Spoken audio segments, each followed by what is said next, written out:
tarde a todos. É uma felicidade imensa termos mais uma atividade no núcleo, né, do nosso ciclo, com a palestra do professor Sérgio Streflin, sobre reflexões sobre a ética em Tomás de Aquino. É muito importante para nós termos, nesse momento, o professor Sérgio Streflin conosco, por 3 razões, no mínimo. Primeira, porque o professor Sérgio Streflin é uma das pessoas que eu mais admiro e maior gratidão nutro pelo conhecimento que ele possui, pelas discussões que ele faz e pela condição de humanitas que ele tem. Segundo, porque a discussão sobre a ética é importante, muito importante nos dias sombrios que nós temos hoje.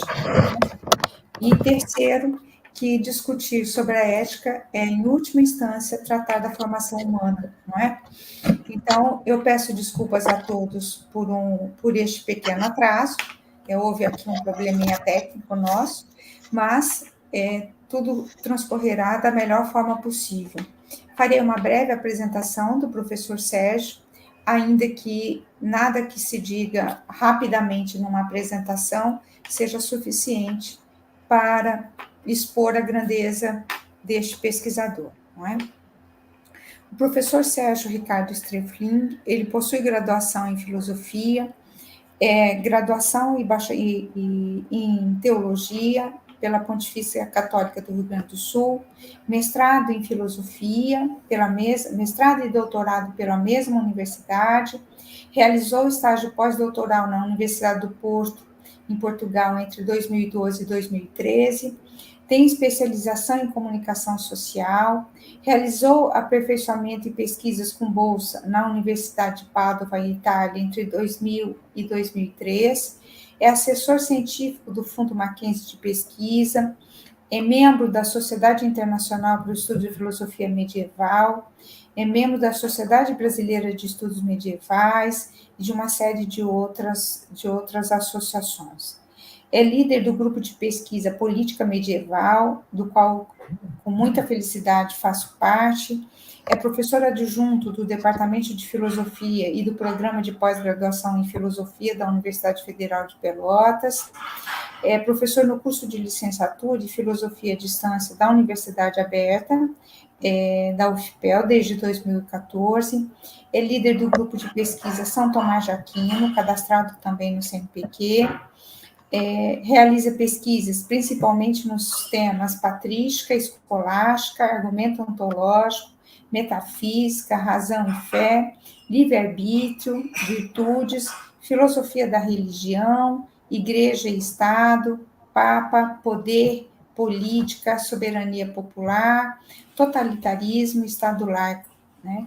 Estuda principalmente os seguintes autores: Aristóteles, Agostinho, Anselmo, Tomás de Aquino, Egídio Romano e Marcílio de Pádua, além de inúmeras publicações que o professor nos brinda.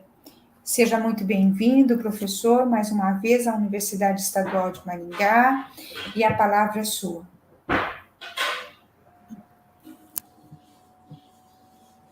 Boa tarde, querida professora Terezinha. Boa tarde a todos os colegas, todos que assistem a esse momento de estudo. Eu agradeço, então, ao Núcleo Interdisciplinar Clássicos na Educação por este convite e me sinto honrado, né? Sabendo, é um prazer, da presença de colegas anteriores, como a professora Maria Tereza de Évora, o professor Cresta, da Argentina, a professora Ana Paula Tavares, de São Paulo. Colegas estes, né, que eu conheci já há muitos anos através da professora Terezinha, que proporcionou encontros, né, em que a gente pudesse se ouvir, realizar pesquisas juntos, mas também se conhecer. Muito bem. Então, o tema hoje, reflexões sobre ética em Tomás de Aquino. Eu vou dizer alguma coisa, né? Alguma coisa, porque, evidentemente, que esse assunto envolve um campo muito grande, uma floresta. Sobre ética, mais entendida como filosofia moral ou reflexão da moral, nós vamos encontrar em Santo Tomás estes temas e esta problematização em diversos escritos. Propriamente, o primeiro escrito seria o Comentário à Ética a Nicômaco. Mas os diversos tratados sobre as virtudes, tratados isolados, mas, sobretudo, na volumosa Suma Teológica, dividida em 3 partes, que também é uma floresta com muitos temas e muitos assuntos. Lá dentro, então, tanto na primeira parte, como na primeira parte da segunda parte, mas também na segunda parte da segunda parte, nós vamos encontrar os temas que tratam de ética ou filosofia moral, como quiserem. Tanto os temas que fundamentam a ética, temas da antropologia, da psicologia e temas propedêuticos para se entender o agir humano, como também o agir humano, o exercício da liberdade, a vontade que delibera segundo o intelecto, e isso acontece, sobretudo, através do quê? Dos hábitos. Então, temos os bons hábitos, as virtudes, e os hábitos maus, ou maus hábitos, os vícios. Então, há um tratado longo sobre as virtudes. Santo Tomás retoma Aristóteles, retoma os gregos, e muito, né? Comenta Aristóteles e aproveita tudo que ele pode de Aristóteles. A gente não deve dizer que Santo Tomás cristianiza Aristóteles, não. Santo Tomás aproveita os gregos e aproveita, sobretudo, Aristóteles para tudo que ele pode aproveitar. Aquilo que ele discorda, às vezes ele nem cita, né, nem Aristóteles. Talvez em algum momento ou outro ele diz intenção de Aristóteles, mas a gente percebe que Santo Tomás está fazendo uma interpretação dele, e claramente é possível isto, mas não é isso que está em Aristóteles, né? Mas é possível essa interpretação, ainda mais porque Santo Tomás tem também outra fonte de conhecimento que Aristóteles não tinha. Cada época apresenta também novas fontes de conhecimento. Mas, nesse longo tratado das virtudes, Santo Tomás não só retoma Aristóteles para resolver este problema, o que é a virtude, quais são as virtudes que temos, mas ele utiliza-se da patrística, utiliza-se, claro, da Sagrada Escritura, Antigo e Novo Testamento, e também dos seus contemporâneos. E o interessante é que ele nos traz a lumen um elenco de quase 50 virtudes. As mais conhecidas são as virtudes intelectuais, as virtudes práticas e as virtudes infusas. Vamos ver as 3 intelectuais, as 4 práticas, ou cardeais, ou morais, que nós conhecemos. As intelectuais, propriamente, o intelecto, a ciência e a sabedoria. As virtudes práticas ou cardeais, a prudência, a temperança, a fortaleza ou coragem e a justiça. E as virtudes infusas ou teologais, a fé, a esperança e a caridade. Mas Santo Tomás ainda nos vai falar de aproximadamente 50 outras virtudes, por exemplo, as virtudes sociais e virtudes anexas, pequenas virtudes mais importantes, junto a estas grandes virtudes, como eu citei, essas 10 virtudes, 3 intelectuais, 4 cardeais e 3 teologais. Ora, porque, assim como o nosso organismo corpóreo é complexo, temos mãos, pés, dedos, artérias, coração, coluna, vértebra, cérebro, enfim, olhos, ouvidos, o nosso organismo é complexo, e quem estuda anatomia e medicina, biologia, etc., vê que para cada órgão tem uma função. Nenhum órgão tem uma função. Há órgãos indispensáveis, como coração, cérebro, coluna, etc. Há outros que podem ser dispensados. Eu posso viver sem um pé ou sem um dedo, claro, né? Pois bem, assim como é complexo o corpo humano, também a nossa vida comportamental, a nossa vida mesmo, né? O nosso agir, a nossa vida aqui como sentido do que nos anima, a ânima, portanto, a nossa vida vegetativa, sensitiva e intelectiva ela também é complexa. Temos muitos pequenos órgãos, muitas pequenas funções e muitas pequenas operações. Aí está o estudo minucioso da psicologia, feito por Platão, feito por Aristóteles, feito pelos gregos, e continuado na patrística, Santo Agostinho e outros, mas também na escolástica. Hoje nós estudamos pouco a psicologia enquanto natureza humana, enquanto psicologia racional.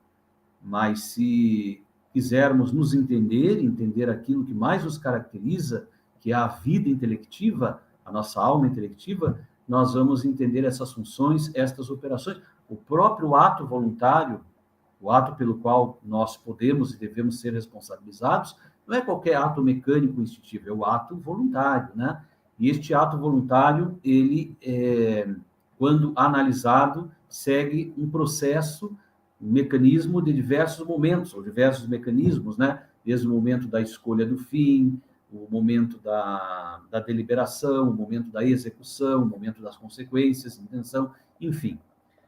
Então, o tema da ética em Santo Tomás, como eu disse, se encontra em diversos escritos, citei apenas alguns, e eu vou me concentrar mais nesta obra, a Suma Teológica, que não é a única obra de Santo Tomás, né? A gente vai pensar, Santo Tomás de Aquino é só teólogo, a Suma Teológica. Não.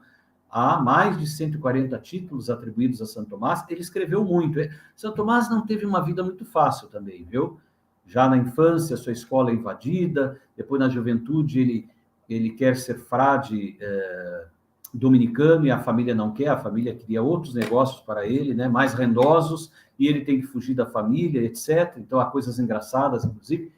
Ele perde um irmão, o Santo Tomás tem um irmão, um amigo chamado Reginaldo, mas não é desse que eu estou falando, mas ele tem um irmão também de nome Reginaldo Reinaldo, que quando ele tem os seus 27 anos, esse irmão é assassinado. Esse irmão estava num levante contra o rei e é assassinado, né, por motivos políticos. Então vejam que ele não teve a vida fácil, tem um irmão assassinado, tem a família que não entende, aí ele entra para a Ordem dos Dominicanos. Primeiramente ele é um bom aluno, ele escuta muito, tem até a piada, né, que ele é chamado de boi mudo, porque ele ficava quietinho lá, dizem que era um pouquinho avantajado no peso, né, e até diziam, boi mudo, esse aluno não fala quase. E Santo Alberto Magno, professor dele, o alemão, né, Alberto Magno, disse, olha, esse que vocês chamam de boi mudo, um dia mugirá tão forte que o mundo inteiro, né, Ocidente e Oriente, ouvirão a sua voz, o seu escrito. E Santo Tomás, então, até os 28 anos de idade, praticamente não escreve nada. Depois, com 28 para 29 anos, o primeiro escrito vai ser uma exposição e um comentário às sentenças de Pedro Lombardo, onde ali já há alguma coisa sobre ética, alguma coisa até sobre, na política, sobre tiranicídio, um escrito bem jovem, né? Mas então, com 29, 30 anos, que ele começa a escrever e lecionar, e além da sua vida de frade, e a se envolver nas polêmicas. Muitas polêmicas, e era solicitado para tal. E muitas vezes não foi entendido na própria ordem, depois entendido pelo próprio bispo de Paris, que o condena ainda vivo, né? E Santo Tomás, e depois tem uma condenação após a morte, uma condenação em 1277. Santo Tomás nasce em final de 1224 ou início de 1225, com certeza antes de março de 1225, mas vem a falecer no dia 7 de março de 1274. Então parece aí que não chegou aos 50 anos, falece com 49 anos. E o seu tempo de escrita é de 28, 29 anos até 47 anos. Então veja que o tempo de redação de Santo Tomás foi mais ou menos um período de 19 anos e meio. E a sua obra é volumosa, muito volumosa para 20 anos, né? E teve o momento auge dos seus escritos são os últimos 7, 8 anos de vida. Inclusive, ali ele está meio que escrevendo, às vezes, 4 obras ao mesmo tempo. E justamente certas questões da ética, da política, questões sobre o intelecto, que eu vou falar um pouquinho hoje, que eu acho importante, e disso depende a democracia, e disso depende a nossa política, ser um ato da inteligência, né? Não só da vontade, da imaginação, da solução de problemas na correria, mas tem que ser um ato da inteligência. Então, Santo Tomás, mais nos últimos anos de vida, que ele tem a sua escrita mais intensiva. E assim, eu gosto de, às vezes, contar alguma coisa um pouco engraçada para que se perceba um pouco o espírito, né? A vida dele não foi fácil, eu já disse isso, foi um drama, né? Sofre uma condenação em 1270, 4 anos antes de morrer, depois, mais tarde, 1277. Isso acontece, né? Para a gente não pensar que foi um mar de rosas, foi fácil para ele escrever, não. Mas tem um outro dito que os alunos, certa ocasião, ele estava lecionando e os alunos olharam para a janela, os alunos disseram: olha, mestre, tem um boi voando lá no campo, né? E ele se levanta da sua cátedra, vai até a janela, confia nos alunos e vê que as vacas estão lá, vacas e bois estão pastando no campo, nenhuma vaca está voando, nenhum boi está voando. E volta para a sua cadeira, sua cátedra, e os alunos, quá, quá, quá, quá, caem na gargalhada. Santo Tomás simplesmente disse: olha, para mim era mais fácil acreditar que um boi pudesse estar voando do que frades mentissem, né? Do que alunos pudessem enganar o professor. Então, são pequenos ditos, parece que isso foi verdade, que nos dá um pouco da sua atitude, né? Calma, tranquila, mas ao mesmo tempo firme, disciplinar em relação aos seus alunos.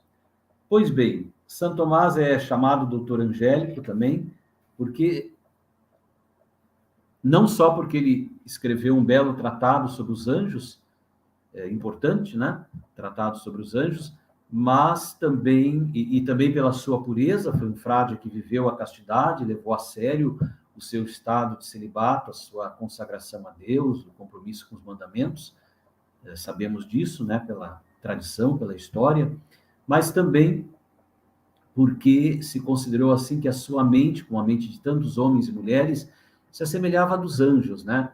Pela fluência, pela genialidade, porque Santo Tomás, e sobretudo na Suma Teológica, o método de objeções, de colocar primeiro aqueles que pensam diferentes, né?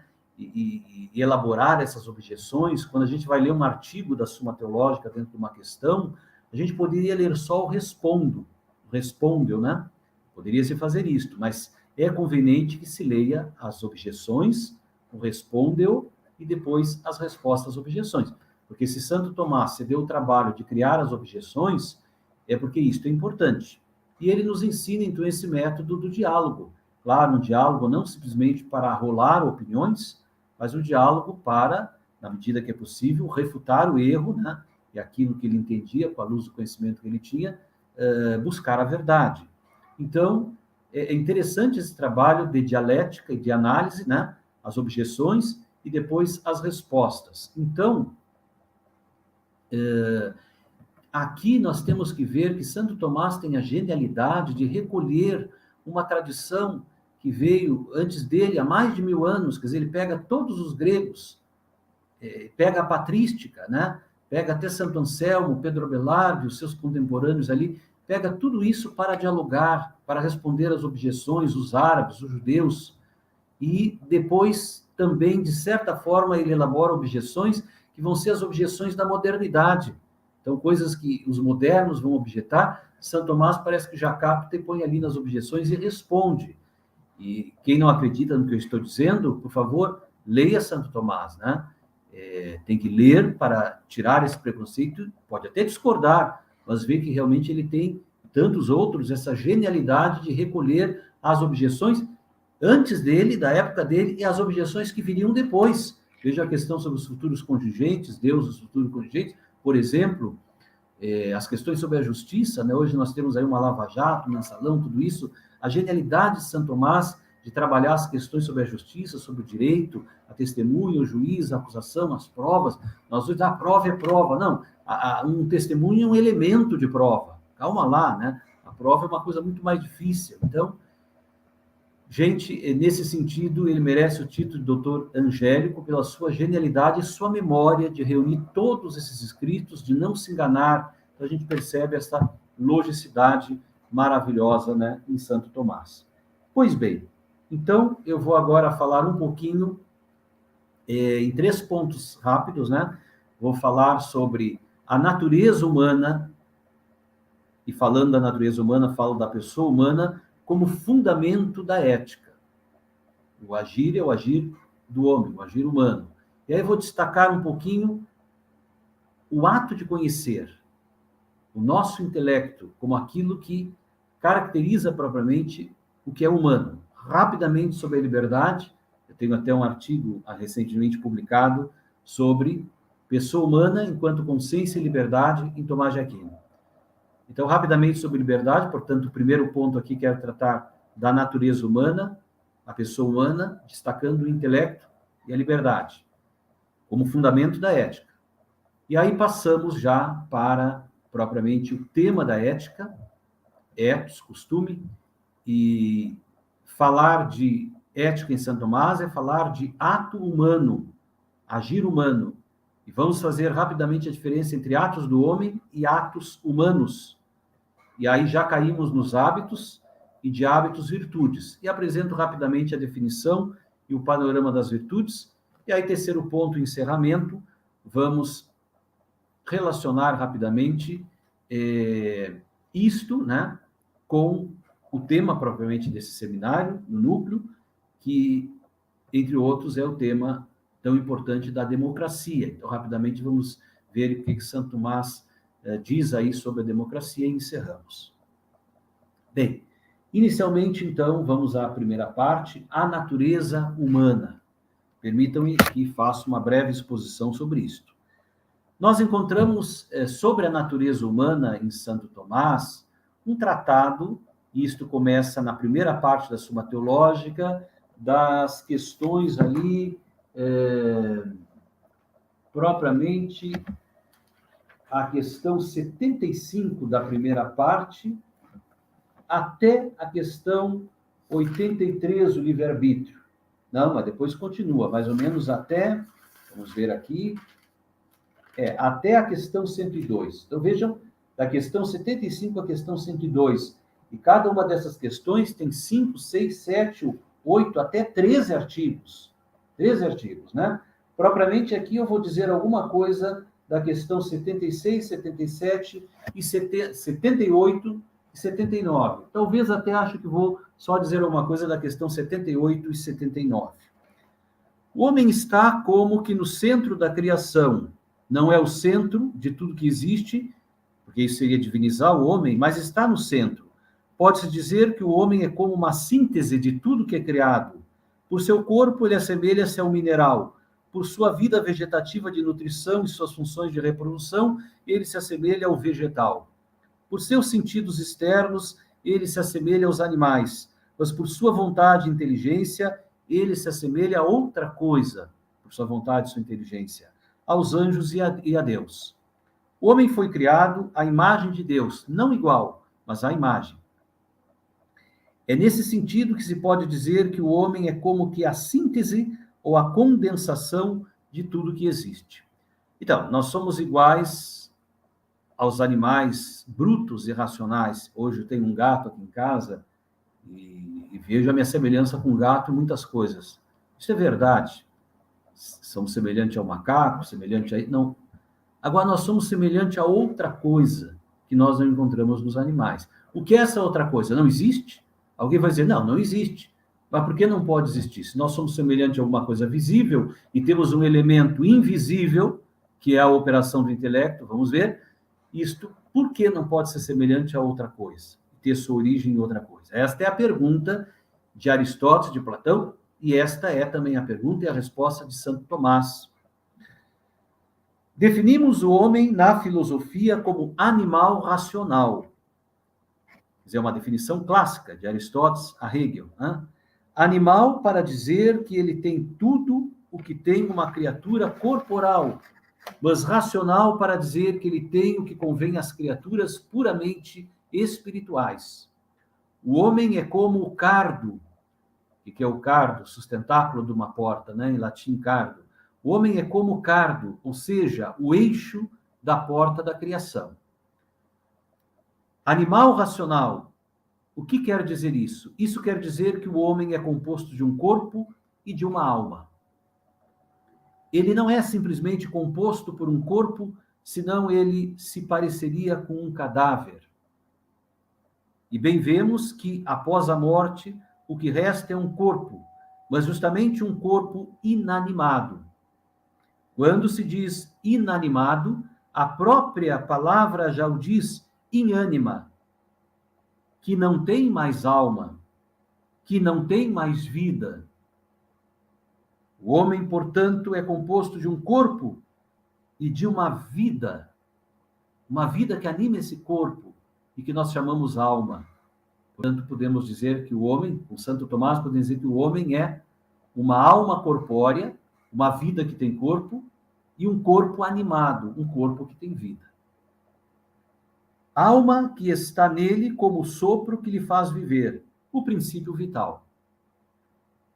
Mas essa alma do homem é especial, pois ela possui inteligência e vontade, algo que os animais não têm. Os animais não têm a inteligência que nós temos.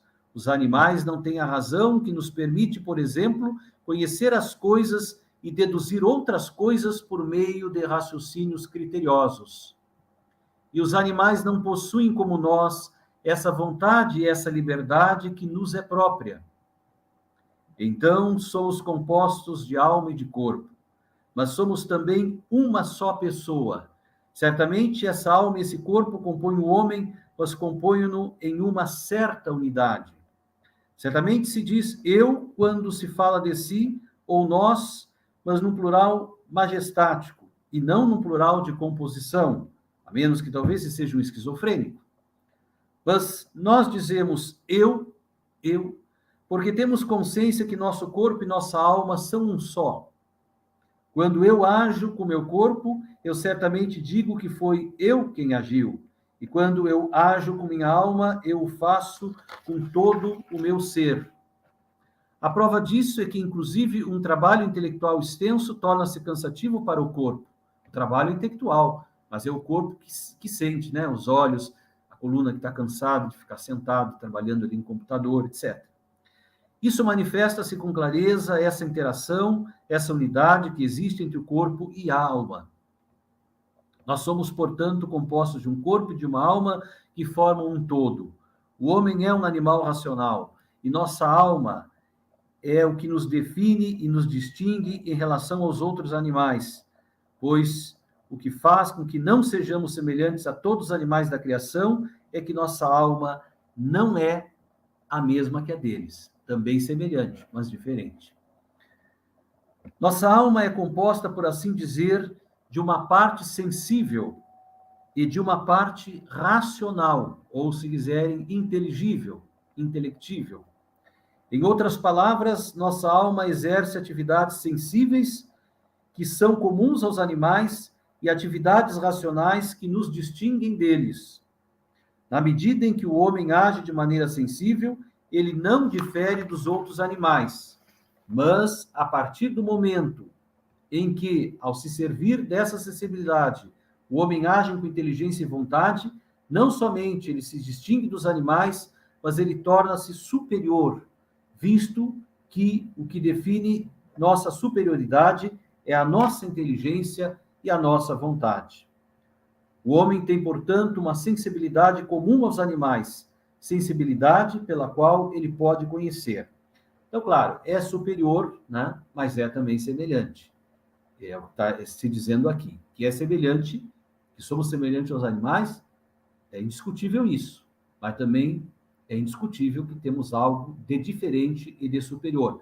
Isso não significa agora que a gente vai maltratar os animais, de maneira nenhuma. A nossa superioridade é para cuidar dos animais e administrá-los devidamente, né? Evitando o sofrimento aos animais, claro, o direito de comer, de alimentar-se, mas isso hoje se fala da ética dos animais, e faz sentido, né? Uma coisa é respeitar os animais e tratar a natureza com o devido cuidado, né? Ainda que possamos, sim, dominá-la e administrá-la, inclusive, para a nossa alimentação. São 5 sentidos externos que conhecemos: a visão, a audição, o olfato, o paladar e o tato, os quais, aliás, juntam-se àqueles que chamamos de os 4 sentidos internos, que não estão repartidos no exterior do corpo e nem sobre a superfície do corpo, mas que estão no interior. Esses são os 4 sentidos internos: o senso comum, a imaginação, a estimativa e a memória. Então, sentido comum, ou senso comum, a imaginação, a estimativa e a memória. O homem tem, portanto, suas potências do conhecimento sensível e, assim como os animais, tem também um apetite sensível, pelo qual ele se dirige a um objeto que lhe atrai ou pelo qual ele se afasta de um objeto que lhe repugna.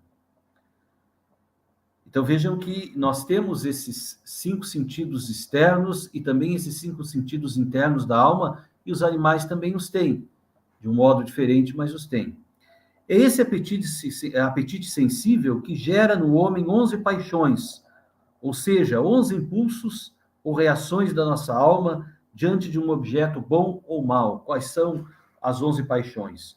O amor, o desejo, o gozo, o ódio, a aversão, a tristeza, a esperança, o desespero, temor, audácia e, por fim, a ira. As paixões não são boas nem más, a princípio, elas são neutras, depende como vamos desenvolvê-las, né?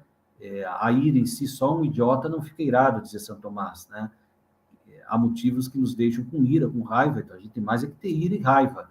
Agora, se a gente não controla essa ira e esta raiva, a gente pode matar alguém sem motivo, né? Então, só o fato de eu ter raiva em si até é bom, é um bem, né? Agora, eu tenho que controlar, ver até onde vai esta raiva, porque aí pode ser um vício capital, um pecado capital, e eu posso cometer um grande mal, né? Se eu não segurar a ira. E assim as outras paixões também. Sem paixão não se faz nada, mas há que ter um controle, um domínio e harmonizar as paixões. Né? Tudo isso nos faz semelhante aos animais. Mas acima dessa capacidade ou ação sensível, o homem tem uma atividade racional. Falo aqui homem, mulher, o ser humano, né? Que o distingue dos animais. O ser humano tem uma inteligência que lhe permite conhecer não somente os indivíduos tal como eles se apresentam a nós, mas a própria natureza do indivíduo, a essência do indivíduo, as representações conceituais. Isto é imaterial, isto é universal. Isso os cachorros não fazem, ainda que tenham uma memória. Né? Em outras palavras, quando vejo um homem, não somente eu vejo aquele homem específico, Pedro, Paulo, Tiago, Maria, que está diante de mim, mas através desse indivíduo, eu distingo suas gerais. Eu digo, é um homem. Esse é o mecanismo da inteligência que me permite dizê-lo. Eu obtenho uma ideia da natureza do homem e não simplesmente uma imagem da pessoa que eu tenho diante de mim. É a minha inteligência. E sobre essas ideias eu construo juízos e raciocínios.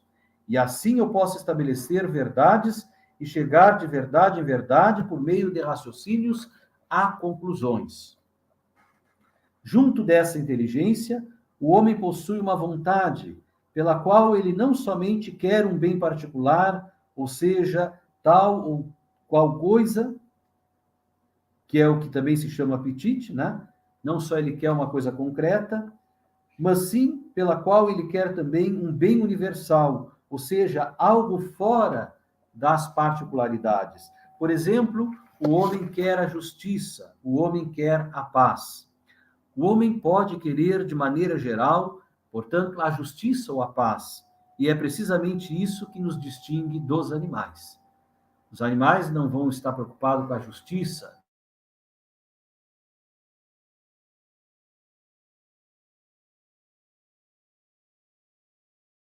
ali que está acontecendo, né, a ação deles, mas não vão ter essa preocupação conceitual. Isto é um detalhe importante, a diferença, mas é o que faz realmente a diferença entre nós e os brutos. Eis então o que é feita a natureza do homem. A essa vontade, ou sobre esta vontade, poderia-se dizer que, de certa maneira, acopla-se a liberdade.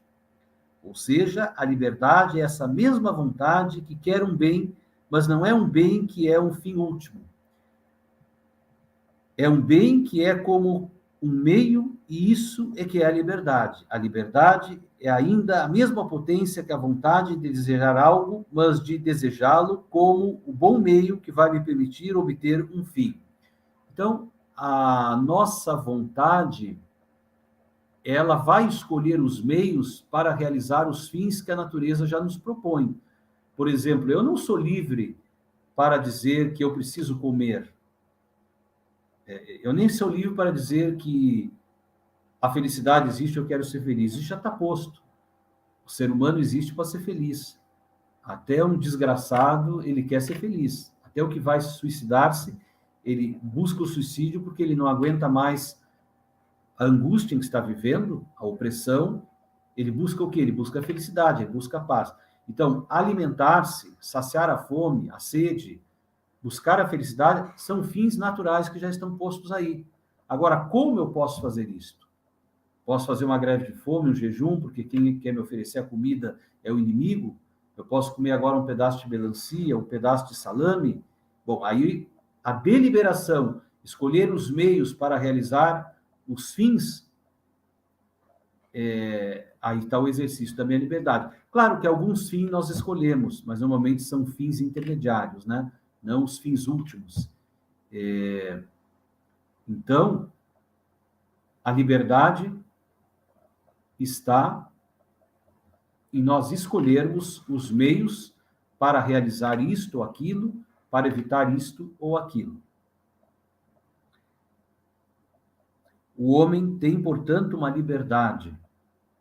O cachorro não tem uma vontade livre nesse sentido, que vá consultar o intelecto, a inteligência para decidir, estabelecer meios, não. Ele age instantaneamente, né? Por isso que nós também temos atos involuntários e atos voluntários. Por exemplo, comer, coçar a barba, respirar, é um ato do homem, mas é um ato também do cachorro. O cachorro respira, o cachorro come, o cachorro também coça o seu focinho, né?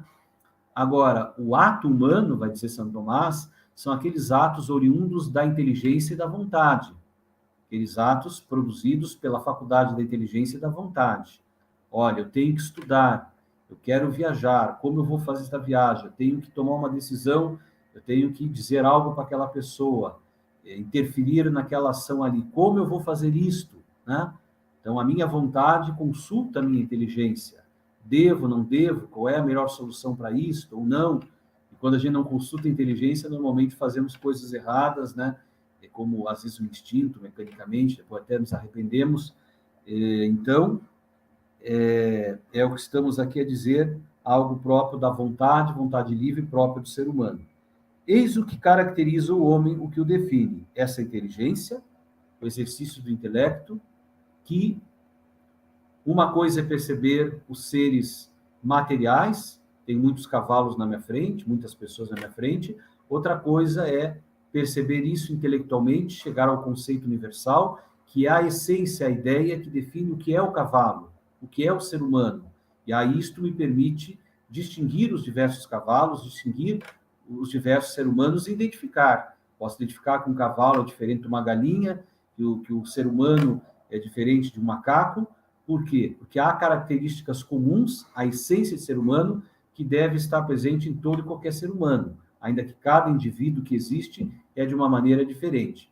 Então, aqui, nós estamos falando de uma operação intelectual que é imaterial. É material enquanto o cérebro reúne as particularidades sensíveis de um objeto. Por exemplo, eu tenho diversas maçãs na minha frente, eu já saboreei, já comi diversas maçãs, uma é verde, outra é mais vermelhinha, uma mais ácida, outra mais doce.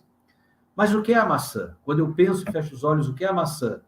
Para que eu possa depois identificar se uma fruta é uma maçã, uma melancia, uma maçã, uma laranja, essa ideia, esse conceito de maçã, onde eu atinjo a essência, a quididade, o que é uma maçã, as características próprias, esta é uma operação imaterial, uma operação que vai além das condições materiais. Portanto, isso está lá no livro De Anima, no livro sobre a alma de Aristóteles, livro 3º, capítulo 5º, e também no capítulo 4º, nós temos essa explicação de Aristóteles, e de lá se extrai essa compreensão de que o intelecto opera em 2 momentos, o intelecto passivo e o intelecto agente. Ou, se quiser, o intelecto passivo, possível, e o intelecto agente ou ativo. Ou seja, Aristóteles nos diz que o ato de conhecer, que é o ato mais excelente do ser humano, o ato que caracteriza o ser humano, e daí vem as suas decisões inteligentes, e todo o agir humano, agirético, ele se dá numa passagem de potência para ato. Eu posso conhecer a cidade de Paris, e quando eu conheço a cidade de Paris, eu atualizo esse conhecimento, eu sei, é ato, né? E isso é intermitente, eu esqueço, vou e venho, e nunca conheço totalmente. Então, ato e potência e ato. Se é potência, já há uma certa aí, existência. Então, se fala aí de intelecto passivo ou possível e intelecto agente, intelecto ativo. As duas operações do mesmo intelecto, né? Santo Tomás, ele faz uma filosofia da linguagem e desenvolve este vocabulário sobre a questão da inteligência. Em grego, nous, né? Em latim, intellectus. Santo Tomás difere, o intelecto é a capacidade, a potência, eu posso conhecer. Quando eu conheço, eu atualizo esta capacidade, conheço tal coisa. Então, eu tenho aí a inteligência. Quer dizer, eu conheço. Ele sabe, nisso ele é inteligente, né? Então, razão é a mesma coisa que intelecto. Então, vai explicando esse vocabulário todo em torno desse vocábulo, inteligência, intelecto, por exemplo, razão superior e razão inferior, razão prática e razão especulativa e razão prática, ou intelecto especulativo, intelecto prático, né? Podemos dizer também razão teórica, razão prática. Alguns pensam que só Kant vai tratar disso. Não, isso já está em Aristóteles e Santo Tomás desenvolve sobre isso. A razão teórica, a razão prática é a mesma razão em dois momentos. É a razão que descobre a verdade, que é captar a verdade das coisas, né? E depois aplica isso a uma situação. Então, razão teórica, que por extensão se torna razão intelecto prático. É a virtude da prudência. A virtude da prudência é, em primeiro lugar, uma virtude intelectual. O que eu devo fazer em determinada situação? Qual é a mediania? Qual é a melhor solução nesses casos aqui? Está lá em Aristóteles. Agora, isto depois eu vou ter que aplicar. Então, a virtude da prudência também é uma virtude prática, é intelectual e prática, porque não basta eu saber e não aplicar. Alguém pode ser sábio e, na hora de aplicar a sabedoria, é um cafajeste, né?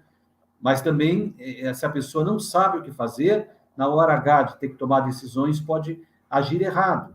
Então, a própria virtude da frônesis, da prudência, também traduzida como sabedoria prática, ela é sabedoria. O que eu devo fazer? Uma espécie de fórmula matemática, 2 vezes 2 é 4, mas na hora H, em cada ato, eu vou ter que adequar isso aí e agir A, B, C. Então, intelectual e prática, né? Meus amigos, então, agora me perdi aqui, deixa eu voltar à minha palestra, né? Eis o que caracteriza o homem que o define. Essa inteligência é a vontade, como elas são ordenadas as coisas, os entes universais, a inteligência busca a verdade na sua universalidade, ademais, ela não cessa de crescer na verdade. Ela pode crescer infinitamente na verdade.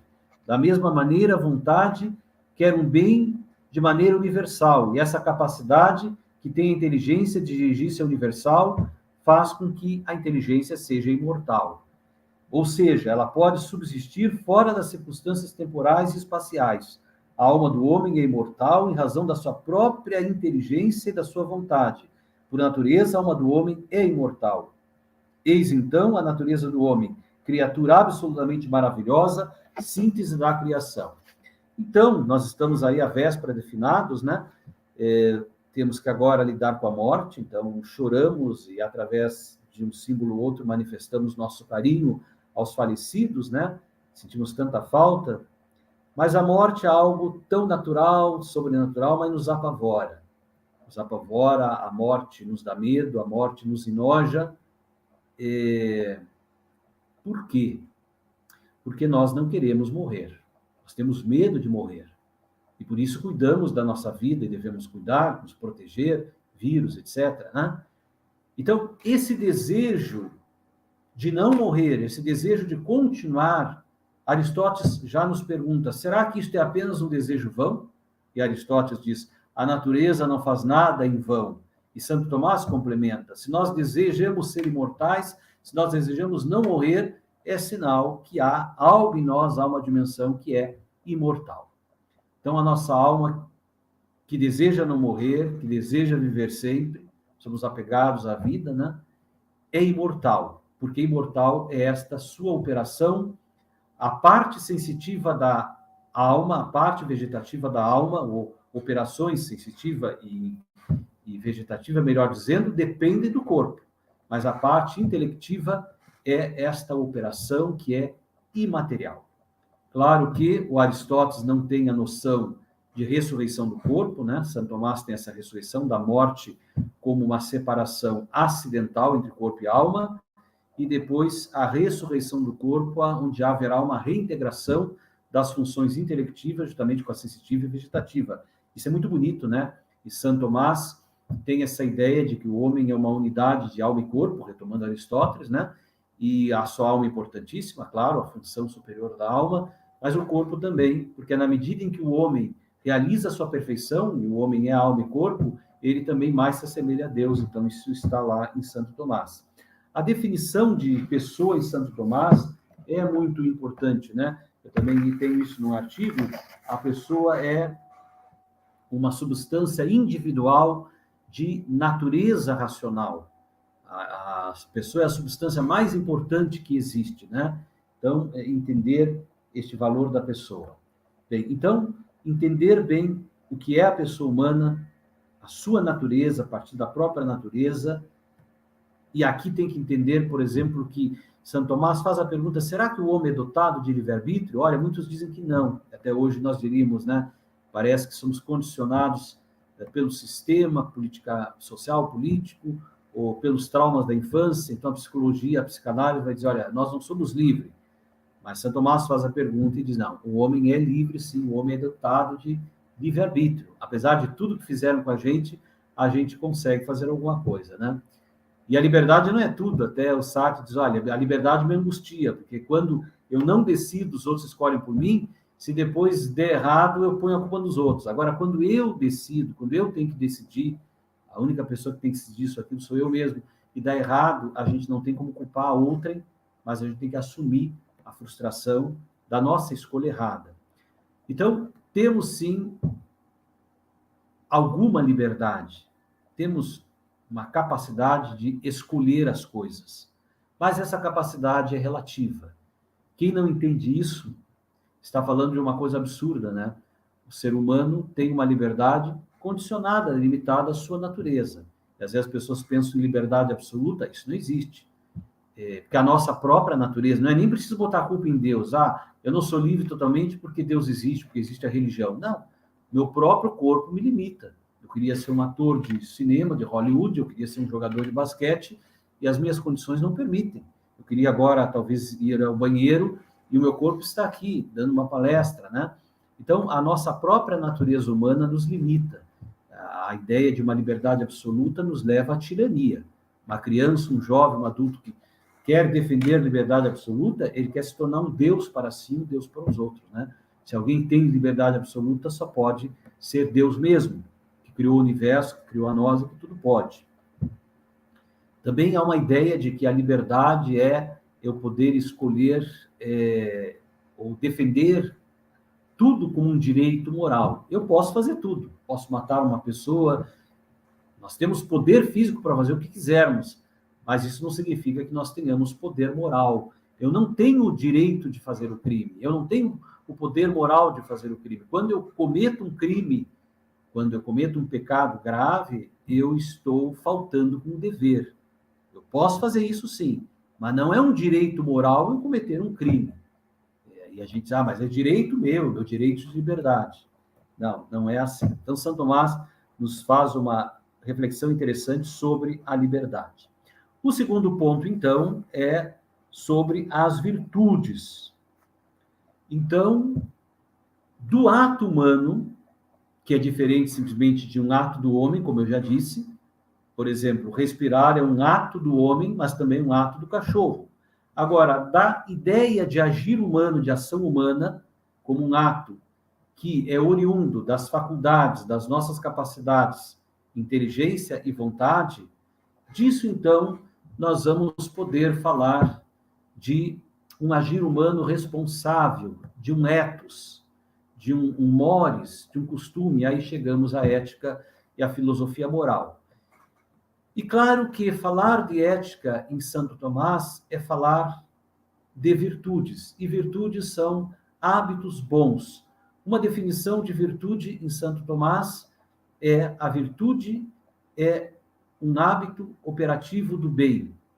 Claro que Santo Tomás coloca as questões questionando, e a definição não se encontra numa linha, numa frase, mas o nosso tempo é curto, então a virtude, essencialmente, é um hábito operativo do bem, é o que me leva a operar o bem. E hábitos aqui não é uma paixão, não é uma capacidade, mas no sentido de Aristóteles, exus hábitos, é uma disposição. Eu tenho inclinações naturais pelas paixões a fazer determinadas coisas. Agora, quando eu me disponho, quando eu desenvolvo essas inclinações naturais, de acordo com a natureza, de acordo com a razão, eu tenho as virtudes. Quando é contra a natureza e contra a razão, eu tenho os vícios. A virtude é uma espécie de segunda natureza que nós vamos desenvolver a partir da nossa natureza e vamos adquirir pelos costumes, pela repetição. E vejam que essa segunda natureza, que nós vamos aos poucos moldando na infância, na juventude, na vida adulta, ela pode nos fazer bem diferentes. Por isso que todos têm uma dignidade humana, enquanto são pessoas humanas. Mas há diferença entre uma senhora piedosa que cumpre o seu papel de mãe de família, de professora, de médica, de boa cidadã, afastando-se dos vícios, fazendo o bem a todos, sendo uma grande benfeitora a favor do bem comum, disso e daquilo. Não deve nada para ninguém. Quando comete um erro, se arrepende, cai em si, pede desculpa, restitui, porque não adianta pedir perdão. Se eu calunio um de vocês na internet, não adianta dizer: fulano, me perdoa, eu tenho que restituir. Se eu roubei o celular de alguém, eu tenho que devolver esse celular à pessoa. Então, aqui está, hoje nós esquecemos, vamos agora para finados. Deus é bom, Deus é misericordioso, todo mundo morreu, está no céu. Não é assim, não. Deus é misericordioso, mas é justo. Na hora da morte, nós não vamos poder enganar ninguém, nem ninguém nos enganar. Então, se neste mundo a justiça não acontece totalmente, acontece só parcialmente, na hora da morte, sim, em Deus essa justiça vai acontecer. Aquilo que devemos, vamos ter que restituir, sim. Senão, não há justiça. Tem uma misericórdia ao lado da justiça, isso é claríssimo, né? Então, vejam que uma senhora piedosa lá cumpriu sempre o seu dever. Vamos dizer que ela tem a mesma dignidade, a mesma personalidade que um Nero da vida, que um Calígula da vida, que um criminoso que fez tanto mal às pessoas de diversas formas, né? Claro que não, né? Então, pela virtude, nós quase que formamos uma segunda natureza em nós. E não adianta botar sempre a culpa no sistema. Isso é um erro, dizer que todos nós erros e somos criminosos porque o sistema é culpado. O sistema nos influencia, nos atrapalha, uma família também, mas isso é desculpa. Cada um é responsável pelos seus atos e há que entender bem a ideia do que somos, a maravilha que somos e a monstruosidade que somos. Para isso tem que entender o pecado original. Agora, por que Deus deu a inteligência e a vontade livre para Adão e Eva e para nós sermos até decisores, tomarmos a decisão de sermos ingratos a Ele? Por que Adão e Eva, ao invés de serem gratos a Deus, são ingratos? Podiam fazer tantas coisas. Deus pediu só ação, façam isso. E quiseram ser iguais a Deus. Essa é a falsa ideia de autonomia, de a pessoa querer ser igual a Deus ou mais do que Deus, né? Essa falsa ideia de liberdade, de autonomia, de ingratidão. E vocês podem dizer: mas professor Sérgio, que careta esse seu papo. Não é careta, não. A ingratidão do pecado dos homens para com Deus é muito grande e que mereceu a crucificação de Cristo. Cristo veio justamente para reparar esta falta, para os que quiserem ser reparados, né? Ele veio oferecer a salvação para todos, mas vão se salvar só aqueles que quiserem e tiverem mérito e penitência. Evidentemente que ele mesmo disse que não serão todos, isso é claro, não adianta mentir, e se alguma autoridade eclesiástica está dizendo diferente, está mentindo, está nos enganando, isso é claro. Mas, professor, isso é papo furado. Papo furado? Quem não sentiu a ingratidão de alguém contra si. Quem já não fez a experiência de ajudar pessoas na família, nos amigos, enfim, sacrificar por uma causa e receber a ingratidão? Aquela pessoa que a gente menos esperava, que a gente mais ajudou, foi ingrata com a gente, ofendeu, não só não restituiu o que devia, colaborou, mas pelo contrário, nos puxou o tapete, não é? Se alguém não sentiu isso na vida, ótimo. Mas a ingratidão fere. A ingratidão fere. Até a ingratidão de um animal. Tu faz tudo pelo animal, de repente o animal te trai, vamos dizer assim, ou quer tomar o teu lugar. Não pode. E foi isso que o homem fez em relação a Deus, e é isso que nós, quando pecamos, fazemos em relação a Deus. Por isso que o crime e o pecado, antes de ser algo contra a dignidade humana, em primeiro lugar, ele é uma ofensa a Deus. Uma ofensa a Deus, a origem, a estrutura da própria realidade, sem a qual nós não estaríamos aqui. Então, a virtude é um meio de nós corrigirmos isso, aperfeiçoarmos isso. Pois muito bem, então, a virtude é um hábito operativo do bem. E quais virtudes nós temos? Então, vamos aqui citar rapidamente. As virtudes intelectuais são as virtudes que nos aperfeiçoam a inteligência. Ciência, intelecto e sabedoria. O que é a ciência? É o hábito, ou a disposição, o exercício que considera as conclusões por causas inferiores. Aí temos diversas ciências. Na medicina, na engenharia, se explica as coisas pelas causas. O intelecto, ou a inteligência, é a virtude, é o hábito dos primeiros princípios da demonstração.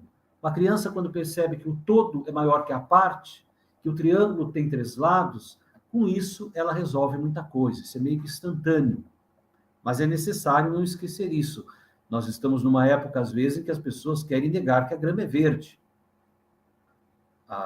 Cada um pode imaginar o que quiser. Eu posso imaginar agora que eu sou um anfíbio, posso imaginar agora que eu sou outra coisa, mas a professora Terezinha, que me conhece, vocês olham para mim, vou dizer, me desculpa, professor, mas os sentidos nos mostram que o senhor é essa pessoa de carne humana, um homem do sexo masculino, hoje está com um casaco, a princípio é isso aí. O intelecto e os sentidos nos dizem isso. Cada um imagine o que quiser. Mas veja, não podemos negar o que os sentidos e o que o intelecto nos dizem. Então, aí está, e o professor Rafael Santini aí fez um trabalho belo sobre o intelecto. O intelecto tem que ter o primado sobre a nossa personalidade. O intelecto tem que ter o primado na educação. O intelecto tem que ter prioridade na sociedade. Não a vontade, não a imaginação. Veja, é o reconhecimento da coisa. Aristóteles não inventou as categorias do ser. Ele descobriu as categorias do ser. Hoje nós falamos só em construção, em narrativas, em construir. A ideologia, que é uma construção. A verdade é um reconhecimento, uma descoberta da realidade que está à nossa frente. Nós vamos perceber um pouco e outro tanto nunca vamos perceber, nem no macrocosmo, nem no microcosmo. Por isso, a verdade é um mistério que nós buscamos e nunca abrangemos totalmente. Ela não é inatingível, mas é inesgotável. Por isso, Platão vai dizer que isso nos leva ao progresso. Sabedoria, a gente está sempre buscando mais. Então, o intelecto nos dá esses primeiros princípios indemonstráveis da demonstração. E a sabedoria, terceira virtude intelectual, é o hábito que considera as causas primeiras ou as causas elevadas.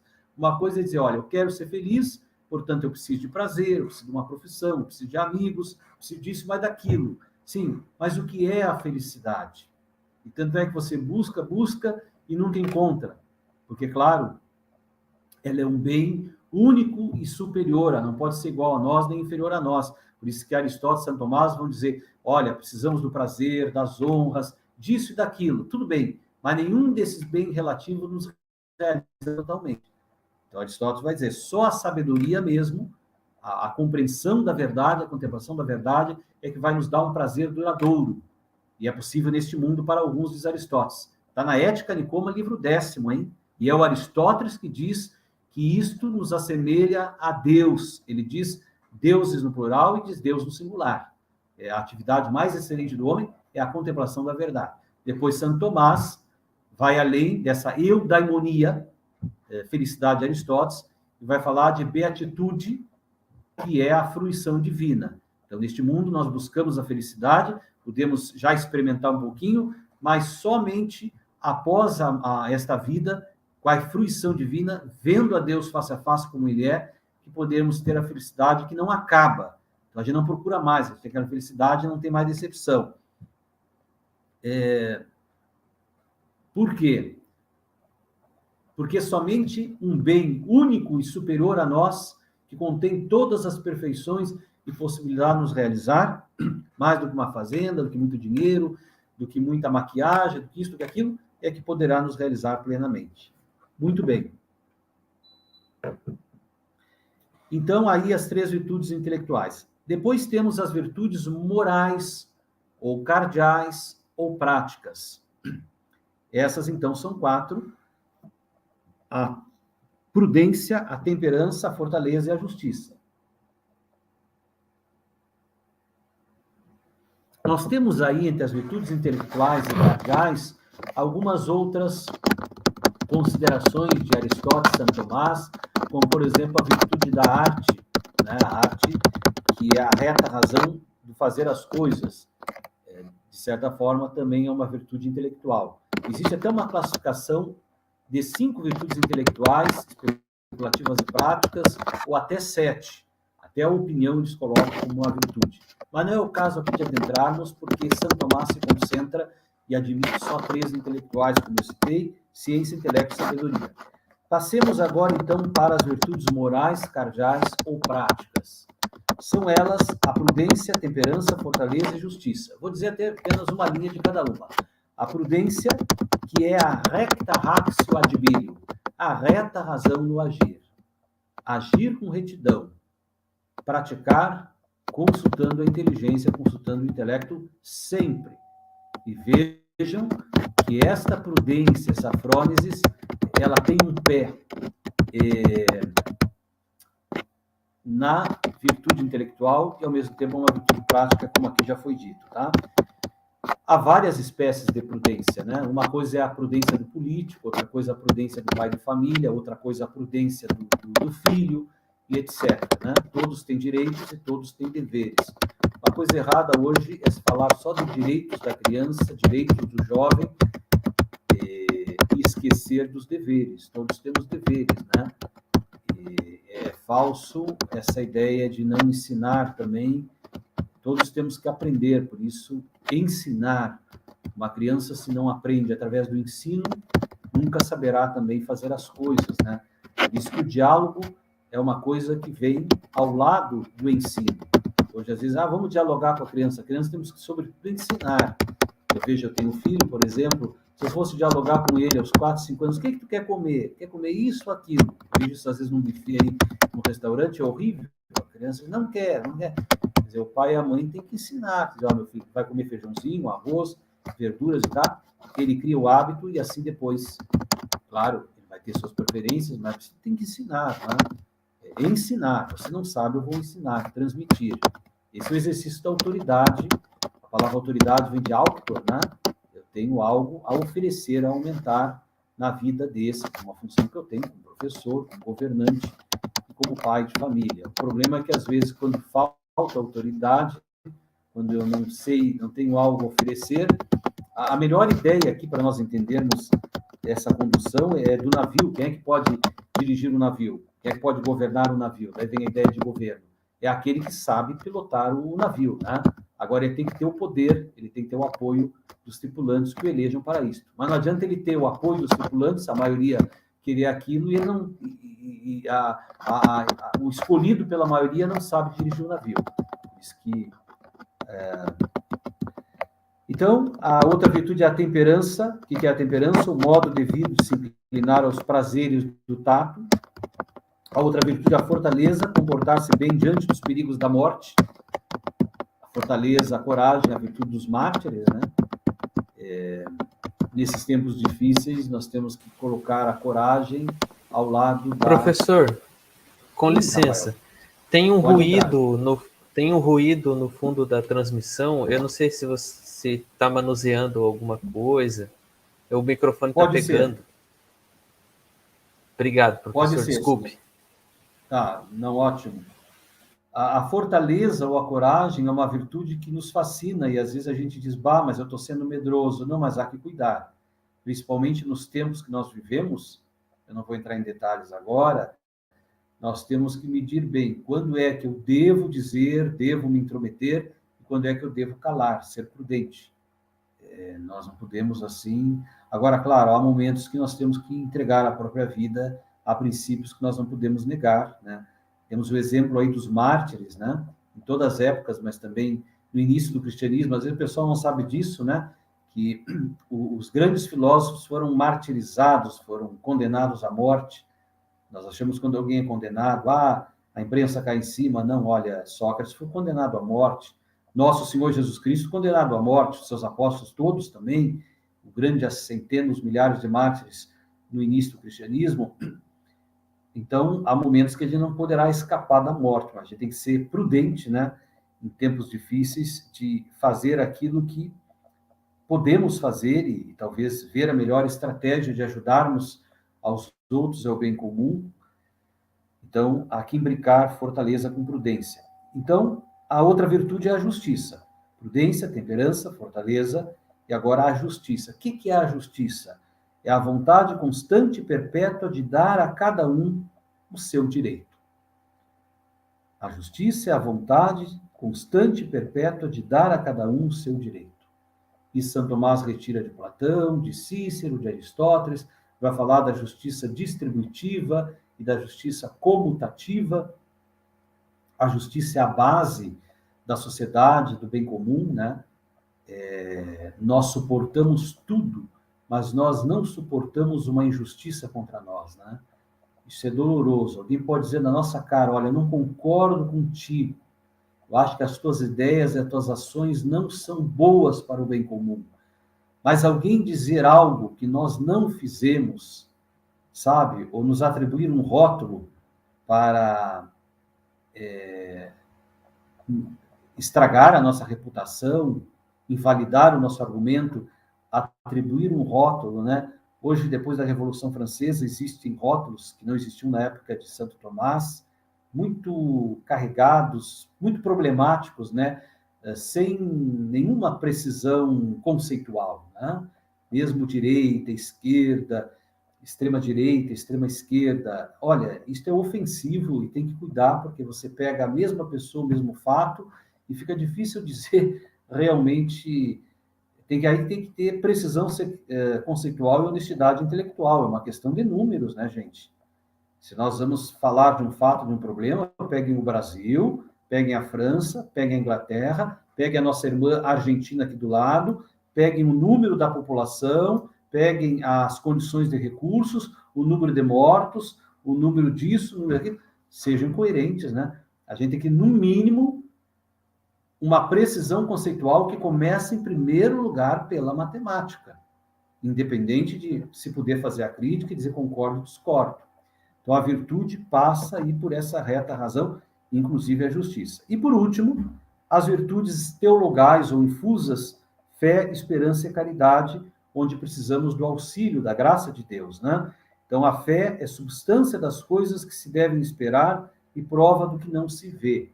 A fé não é evidência, né? Mas nós vivemos de confiança, né?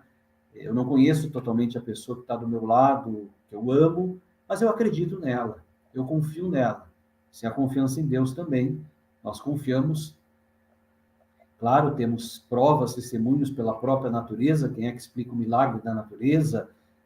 Os milagres todos, testemunho das pessoas, né? Deus nos fala por fatos e por palavras, mas eu acredito, eu confio.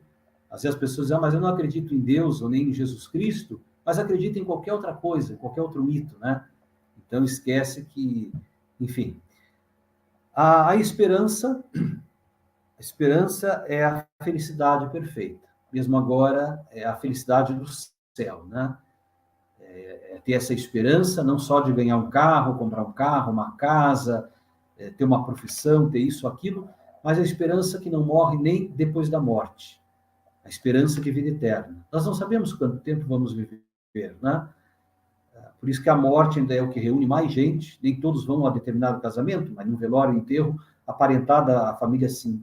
Porque a morte é a hora da verdade, não adianta, é a única verdade que sabemos. Eu não sei se vou falar com meu filho daqui meia hora, depois de terminar esta aula. Não sei, eu acho, mas não sei. Seria muita arrogância dizer eu tenho certeza. Não, Posso ter um infarto daqui a pouco. Posso viver mais 10 anos? Não sei. É uma coisa certa, vou morrer. Né? Então, nessa época aí da pandemia, o pessoal desesperado, porque não tem esperança. Claro, devemos nos cuidar, devemos nos preocupar, né? Mas assim, eu vi uma histeria. Meu filho mesmo dizia, pai, eles têm um desespero, parece que nunca vão morrer, quer dizer, um apego à vida. Ele mesmo dizia, e é um garoto, né? A nossa esperança está no que não acaba mais. Compreendeu? É o céu. Então, essa é a virtude da esperança. Isso não significa não amar a vida, não lutar pela vida, mas não se desesperar. Quem tem a esperança do céu, agora finados, sabe muito bem que o amor é eterno, né? Que as coisas passam. Eu estou aí com mais de 50 anos, meu Deus, parece que era ontem que eu tinha 10 anos. Né?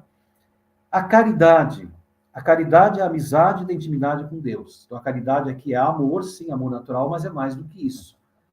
É amor sobrenatural. É amor a Deus, amor ao próximo e a si mesmo. Isso é muito bonito. Amar a Deus, em primeiro lugar. E amar os outros, porque Deus quer que eu ame, como Deus quer que eu ame, sem desanimar. Né? Eu devo obedecer o pai e a mãe, respeitar o pai e a mãe que me deram a vida, porque Deus está me mandando. Veja, esse é o primeiro motivo, né? Se eu perco alguém, enterro um filho, é doloroso, mas eu amo a Deus sobretudo, e Deus não me engana e diz que eu ainda vou poder ver este filho. Não é? Então, esta amizade é uma relação com Deus, é a intimidade com Deus, é a vida da graça. E, claro, por extensão ao próximo e a si mesmo. Cuidar de si, amar a si. Isso é muito bonito, tá? Bem, por fim, para encerrar agora o último ponto,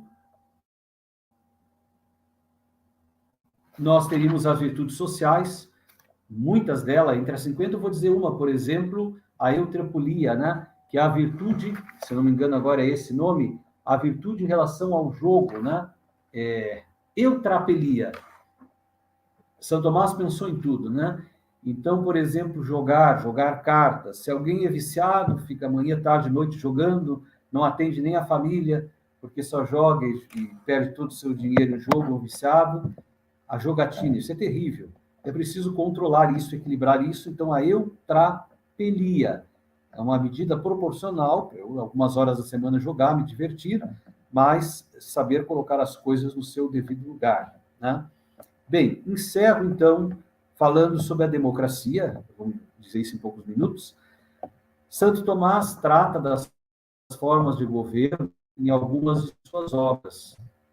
No comentário à Política de Aristóteles, ele fala das 3 formas justas e 3 formas justas e 3 formas injustas. E no De Regno, no tratado que ele oferece ao rei de Chipre, vai falar também das formas de governo e vai exaltar a monarquia. Mas na Suma Teológica, se eu não me engano, agora na questão 105, novamente vai falar das 3 formas de governo, das 6 formas de governo, 3 justas e 3 injustas, e aí vai admitir uma forma de governo mista. O que dizer disso, né? Em primeiro lugar, é bom lembrar aqui que as formas de governo, elas são muitas na tradição filosófica, desde os gregos até os nossos pós-modernos, até Hegel, por aí. Uma coisa são as formas injustas, tirania, oligarquia e a democracia entendida como demagogia. Agora, as formas justas são 3.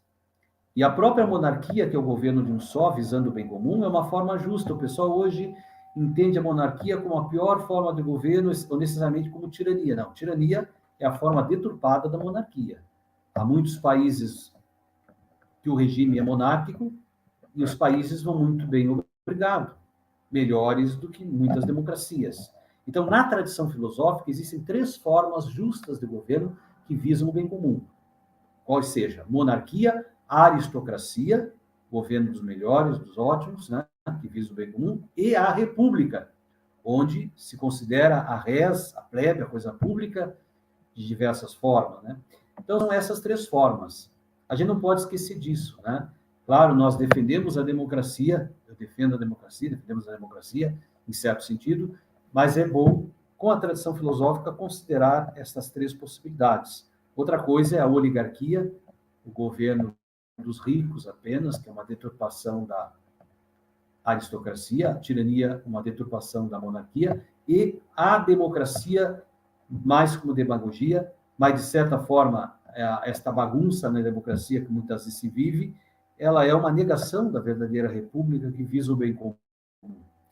Então, a gente, na academia, tem que ter um pouco a ideia mais arejada para pensar as formas de governo, entender que a própria democracia ela é uma forma de governo, não a ausência de governo, né?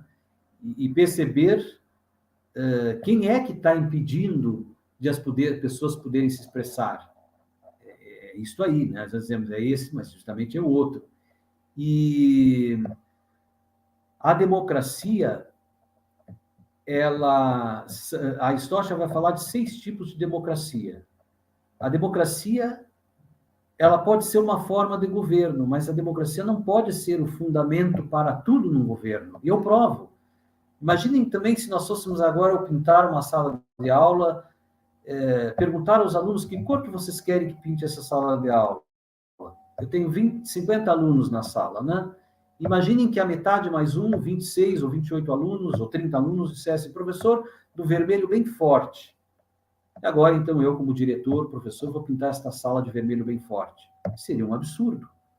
Os gremistas não apareceriam mais nas aulas. Ou então, ao contrário, 30 contra 100 preferiram um azul bem forte. Ora, isso não é questão de pergunta para se ver se consenso, a metade mais um, o que quer. Isso é uma questão de consultarmos a ciência, os especialistas, né? Uma sala de aula, uma sala para estudo, ela, a princípio, tem que ser de uma cor, tem que consultar a psicologia das cores, tem que ser uma cor adequada, né?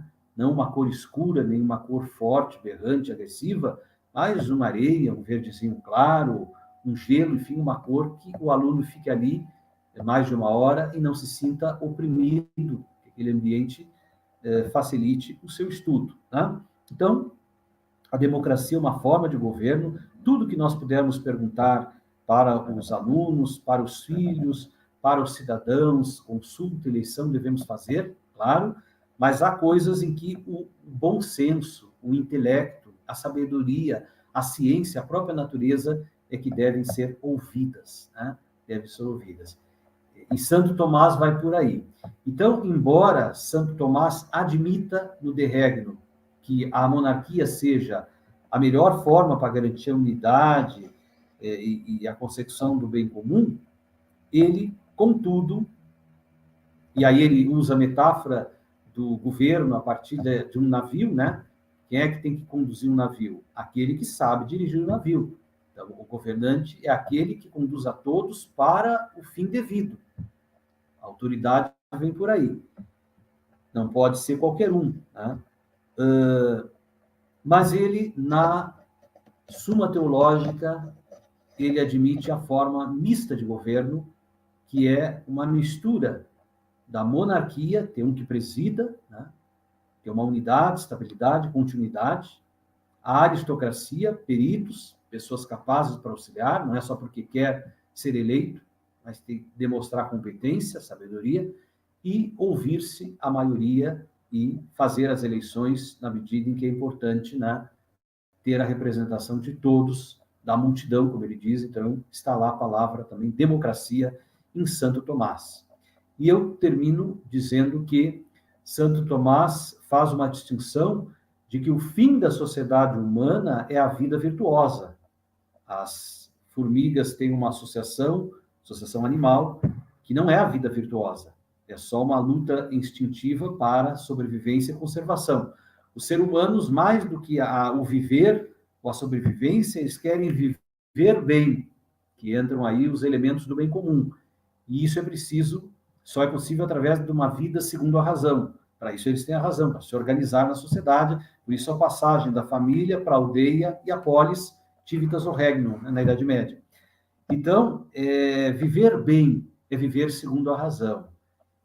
Isso significa uma vida virtuosa. O cidadão sem vida virtuosa não consegue engajar-se politicamente. Por isso que é preciso insistir nisso, uma educação para a virtude. Nós falamos hoje em família, em participação popular, em cidadania, mas quando quando começa a se falar sobre virtudes, há um deboche, inclusive na sala de aula. Ou então se cai no relativismo, né? Em relação à própria castidade, ao próprio sexo, né? Se nós não defendemos a virtude da castidade, não colocamos a castidade ao lado da responsabilidade que envolve uma vida nova, que envolve doenças, se nós não educamos a nossa juventude para isso, pelo contrário, como é que depois nós queremos pessoas fiéis, pessoas com domínio de si, tanto na vida familiar como na vida política? Não é possível, né? Porque o comer e o sexo são fins, por serem fins elevados, que conservam a vida e que transmitem a vida, os apelos e os prazeres também são fortes. Então, se não há um exercício de moderação para isto, a soberba e o egoísmo só tende a aumentar. E aí se faz campanha, propaganda em favor da paz, disso e daquilo, com pouco sucesso. Mas, e com isso eu encerro, Santo Tomás nos chama a atenção de que o fim último da sociedade humana é a vida virtuosa. Mas o fim último do homem não é a vida virtuosa. O fim último de cada pessoa humana é a beatitude, é a fruição divina. Então eu não posso dizer, não, o fim último, né, é eu ser um pai honrado de família, um homem casado, um pai de família, um bom professor, com meu lápis bonitinho. Esse é o fim último, né, a vida virtuosa. Não, isto é apenas meio. Eu posso até não ter esta honra, este reconhecimento, porque o fim último da vida humana, de cada homem, de todos os homens, é a felicidade que não acaba, que não termina. É a fruição divina. Então, tem uma frase de Santo Tomás que diz, olha, nós temos na nossa vida muita coisa para fazer, muitas disposições em relação ao bem comum, mas o nosso todo não se limita à sociedade. Nós temos um compromisso, a nossa consciência, com algo mais, com fins transpolíticos, algo que vai além da política, além da liberdade, além da democracia. Este é um pouco o pensamento e a contribuição de Santo Tomás, tá bem? Eu passei um pouquinho de uma hora, peço desculpas, né? E agora passamos, então, à pergunta, se tiver. Muito obrigado. Sérgio, foi maravilhoso. Acho que você conseguiu, não tem que pedir desculpas, nós é que agradecemos. A sua palestra foi, a sua exposição, a sua conferência foi, antes de tudo, uma aula belíssima, não é? Muito, muito pertinente a discussão que você faz a respeito dessa condição de humano, dessa condição intelectiva e essa condição animal, né? Só temos a agradecer mesmo, meu muito obrigada. Eu tenho algumas questões, mas eu vou primeiro passar para o Rafael, ver se tem perguntas no chat, ou ele mesmo fazer pergunta, em seguida eu converso, volto ao diálogo. Muito bem, professor Sérgio, somos nós a agradecê-lo, né?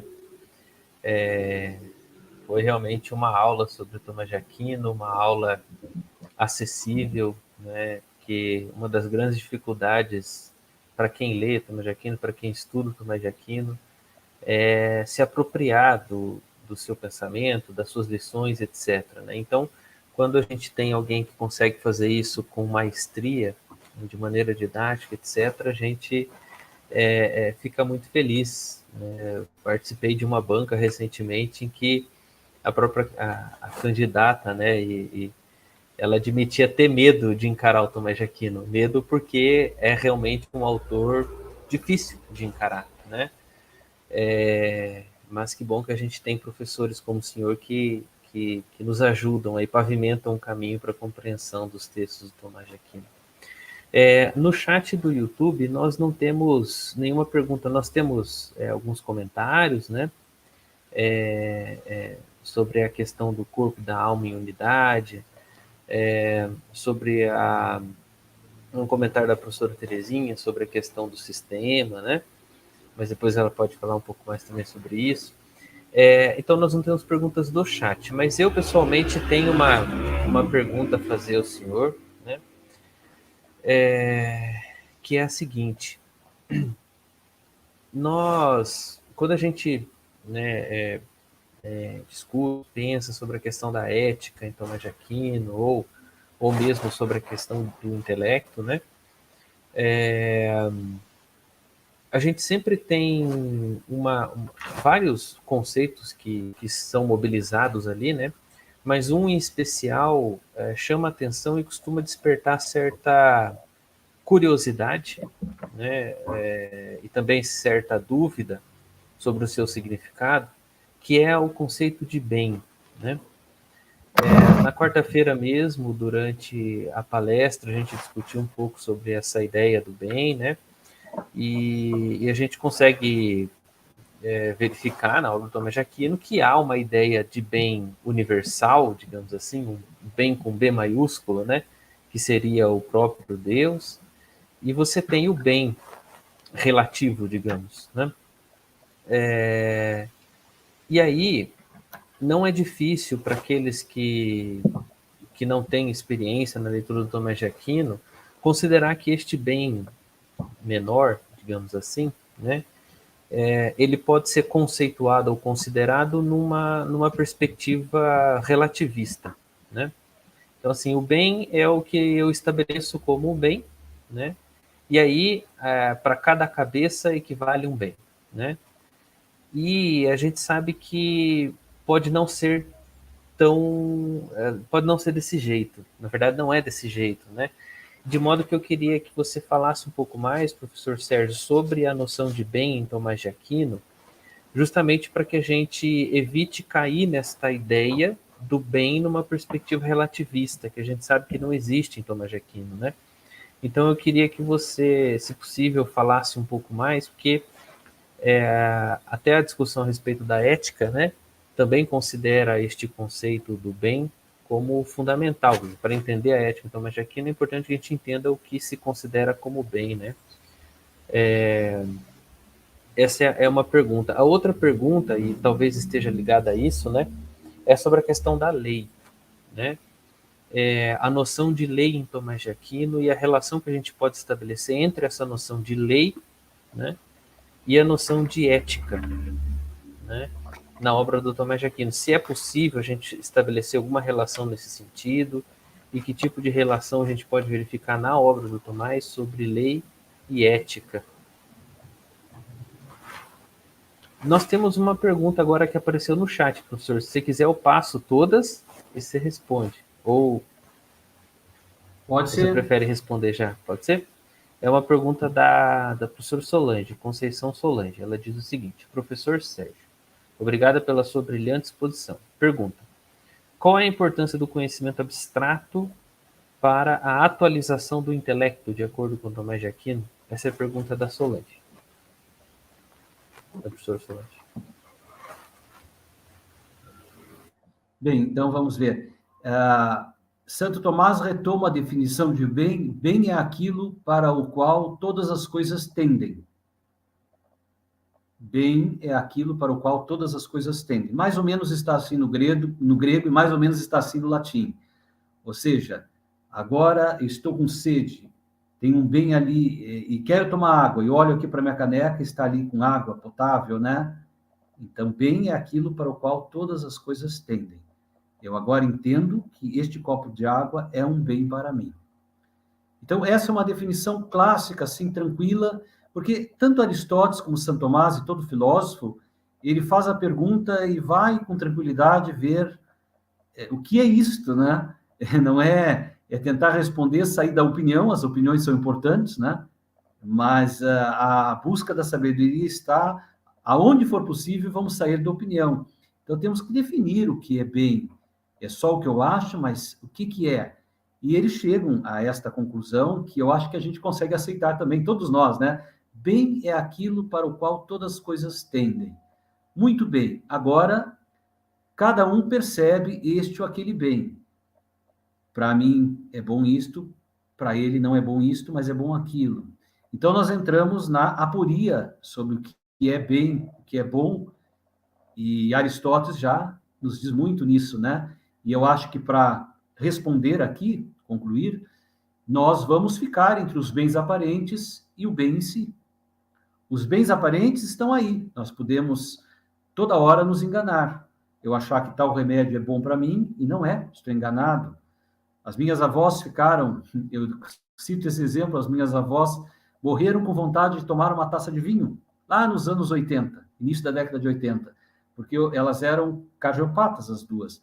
E os cardiologistas recomendavam, naquela época, que quem tivesse sofrido infarto no miocárdio, não, de maneira nenhuma, bebesse bebida alcoólica. E as duas vão... Hoje é diferente. Na década de 90, você encontra aí programas de cardiologia, ou se encontra no YouTube, recomendando uma boa taça de vinho. Não há problema de uma pessoa que tem problema de coração, com moderação, tomar um copo de cerveja, uma taça de vinho, até é recomendável, vinho tinto, né? Então, o bem é uma coisa que parece que é bom, mas não é. Isso vai depender das circunstâncias. Ora, tanto Tomás de Aquino como Santo Tomás, como Aristóteles colocam isso com tranquilidade, né?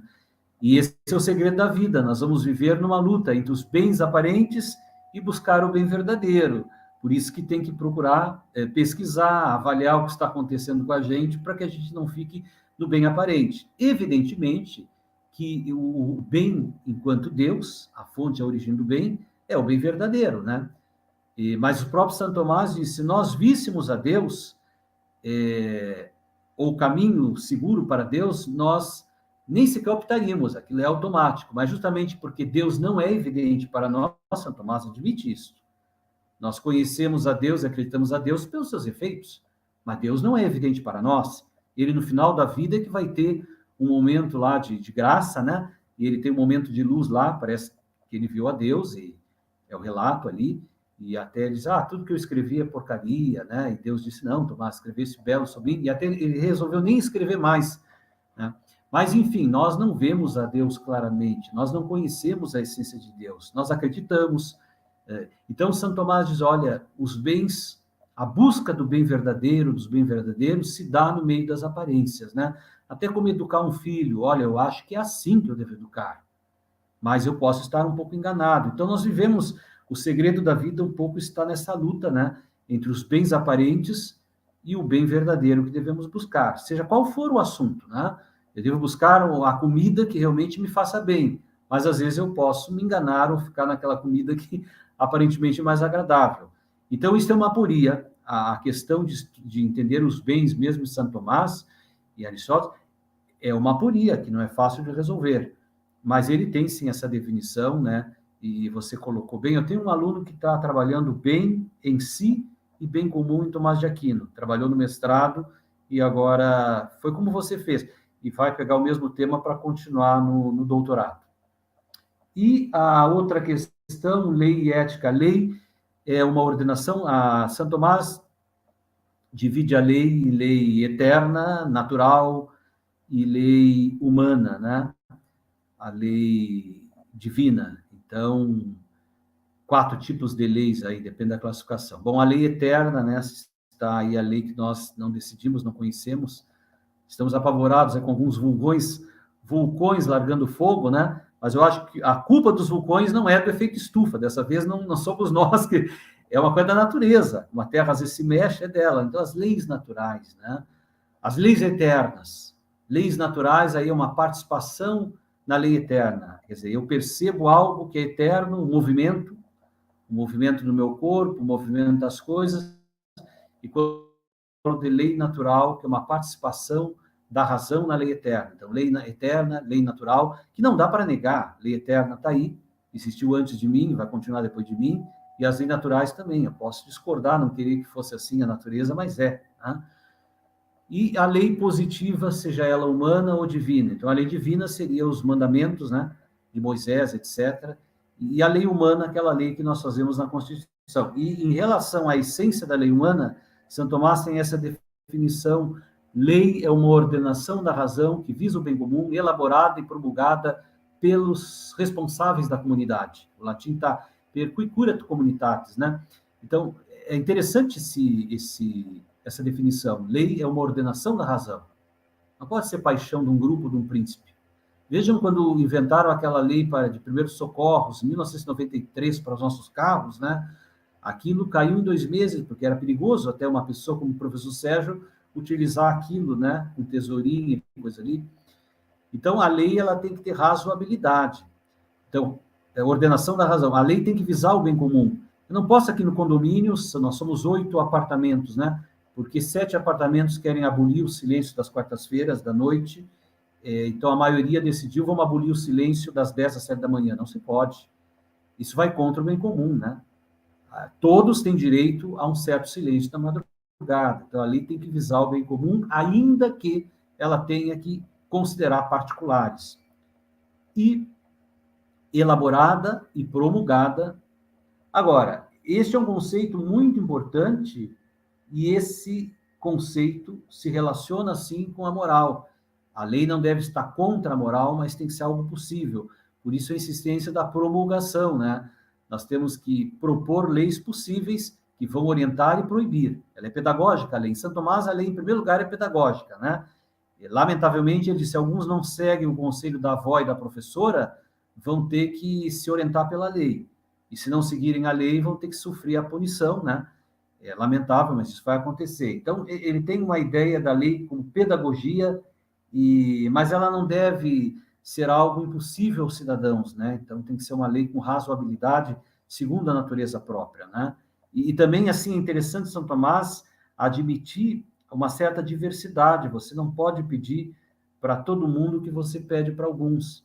Interessante que está em Santo Tomás o rigor. Por exemplo, hoje nós que somos universitários, se formos acusados de um crime e formos condenados, veja bem, não quer dizer que se nós formos acusados de um crime e formos condenados, nós sejamos criminosos, porque nos tribunais de justiça alguém pode ser condenado e é inocente, alguém pode ser inocentado e é culpado, né? Tudo pode acontecer entre os humanos, não estou dizendo que aconteça sempre, não é isso. Então, Santo Tomás diria, hoje nós temos, por nós sermos universitários, nós já teríamos uma prisão diferente, né? Quem não é universitário, quem não tem nem o primeiro grau, tem uma prisão mais difícil, com menos regalias. São Tomás é justamente o contrário. São Tomás dá a entender que quem, por exemplo, é juiz, quem tem uma formação, dele deveria se exigir mais na retribuição, né?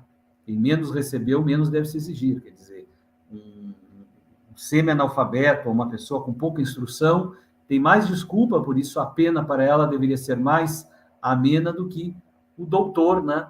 Que sabe e não deveria fazer o que fez, vamos dizer, né? E então é isso. Agora, respondendo à professora Solange, a pergunta qual é mesmo? A importância do conhecimento abstrativo? Eu coloquei na tela aí, professor, é a seguinte, qual é a importância do conhecimento abstrato para a atualização do intelecto, de acordo com Tomás de Aquino? É toda, né, fundamental, porque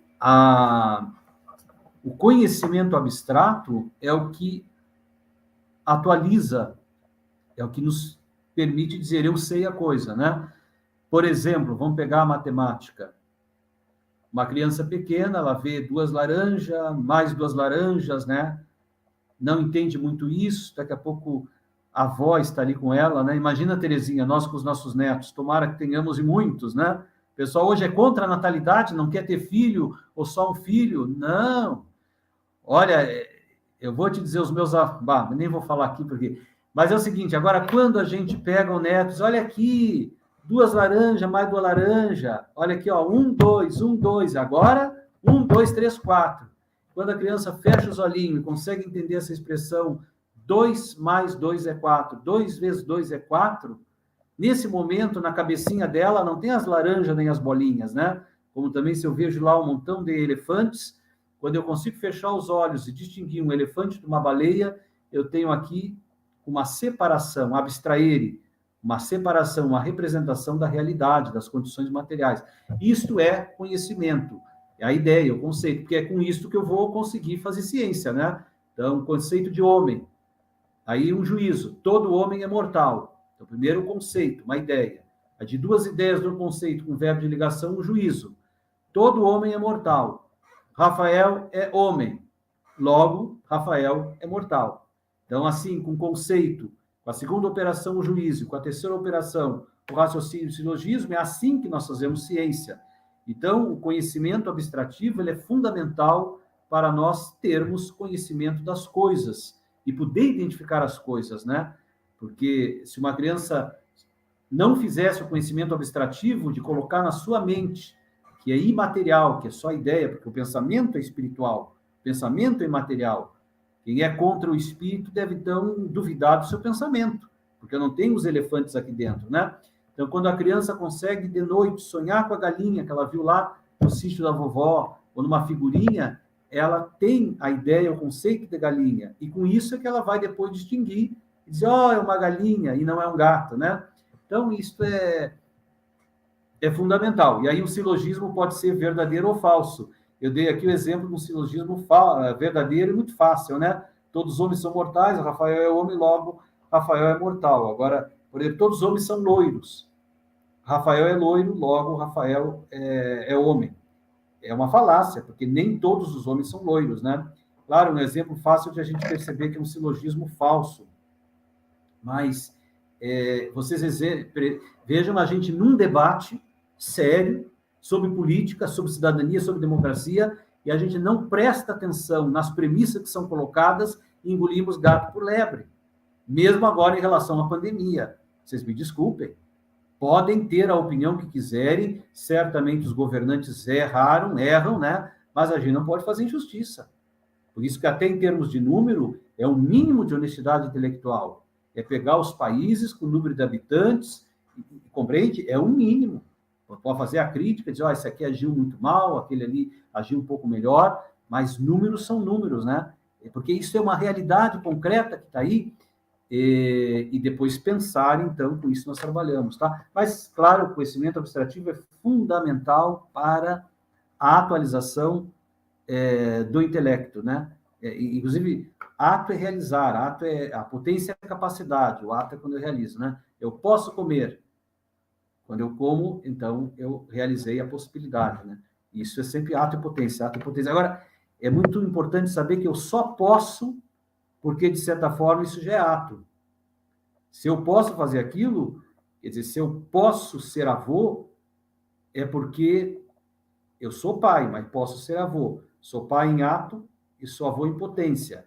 Mas eu só posso ser avô potência porque, de certa forma, eu já sou. Então, isso, de certa forma, já é ato, né? Vejam no caso da concepção, né? Não, mas não é um ser humano ainda, não é uma pessoa que fala. Pois é verdade que não é um ser humano formado. É potência. Mas só é potência porque já é ato, de certa forma. Já é algo, né? O vírus, o Covid, é invisível. E levou um tempo para ser dominado, se fazer a vacina. Mas quem é que vai dizer que ele não existia? Nem se conhecia uma coisa invisível, e o ser humano com mais capacidade que tem de aos ares e ao fundo do oceano, impotente diante disso que está aí, o objeto real que é o vírus, até que em algum momento tenha o domínio e tenha a vacina sobre isso, né? Então, não é porque não se vê, ou porque é um pontinho, né, a própria concepção, tanto é que se não mexer, dá um homem barbado, uma mulher, né, com seus lindos cabelos. Agora, se mexer, não dá nada. Então, entenderam que a questão dos direitos, isso não tem nada a ver com religião, é uma questão de entender a própria natureza das coisas, ato e potência, mas não é porque não aparece, mesma coisa alguém que está na fase terminal, uma pessoa com Alzheimer, né? Não é mais uma pessoa? É sim, só que, claro, a sua capacidade de conhecer as coisas está apenas em potência. No caso ali está, né? Mas não dá para dizer que não há uma dignidade, né? Isso tudo coisas que a gente tem que considerar para nos tratarmos o mais segundo a própria natureza que somos, né? Certo? É isto.